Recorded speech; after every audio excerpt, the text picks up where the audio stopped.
कम उसको चेक करेंगे तो भी एक ऊँची हो एक नीचे हो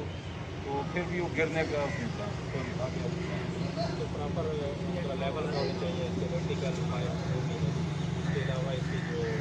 हैंडल लगी है वो प्रॉपर मतलब इसकी जो 12 इंच की स्पेसिंग है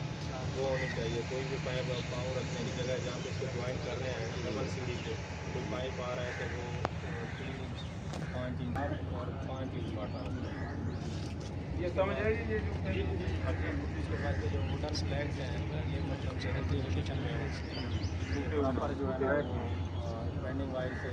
या इसी फ्लैग के साथ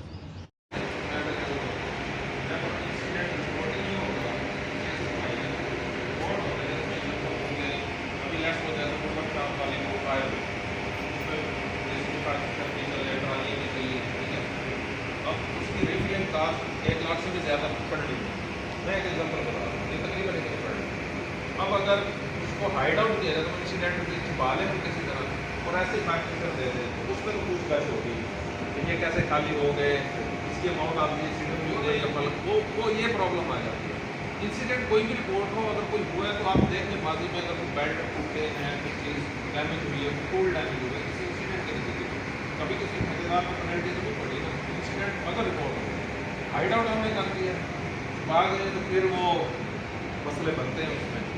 टूल का जितना भी आइटम है ना हम जितनी चीज़ें हम इशू करवाते हैं वो खुदा न खास्ता जॉब के दौरान अगर कोई चीज़ भी डैमेज हो जाती है तो फिर क्या है कि हमने ज़्यादा जमा तो करवाना है ना,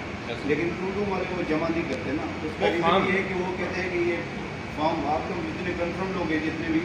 उनको ये है कि वो पैसे जो है उनको पे ऑफ हो जाते हैं, लेकिन हमें कॉन्ट्रैक्टर उसके बाद जितने उसके एम्प्लॉई हैं उनको वो नहीं होते, वो फिर हमें इतने पैसे पे करने पड़ते हैं। उसका एक तो रीज़न ये है कि हम डर की वजह से वो जमा नहीं करवाते। दूसरा ये है कि हमें कम से कम इतना रिलीज होना चाहिए कि हम जो सामान हम जमा करते हैं हम भी काम के दौरान ख़राब हो जाता है ना, या काम के दौरान कोई चीज़ टूट जाती है तो हमें भी कम से कम इतना तो हो कि काम के दौरान कितना है खराब हुआ है तो हमें भी इस चीज़ का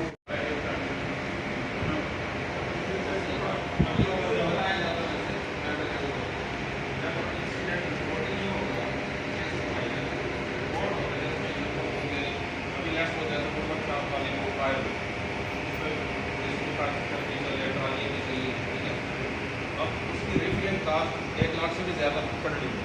मैं एक एग्जांपल बता रहा हूँ, ये तकरीबन इतनी पड़ रही है। अब अगर उसको हाइड आउट किया जाए तो इंसिडेंट में छुपा लें हम किसी तरह और ऐसे फैक्टर दे दें तो उस पर पूछताछ होगी कि ये कैसे खाली हो गए, इसकी अमाउंट आप इंसिडेंट हो गए या बल्कि वो ये प्रॉब्लम आ जाती है।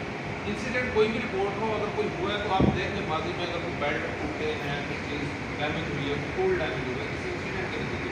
कभी किसी ठेकेदार को पेनल्टी तो नहीं पड़ी ना। इंसिडेंट अगर रिपोर्ट हो हाइड आउट हमने कर दिया भाग गए तो फिर वो मसले बनते हैं उसमें।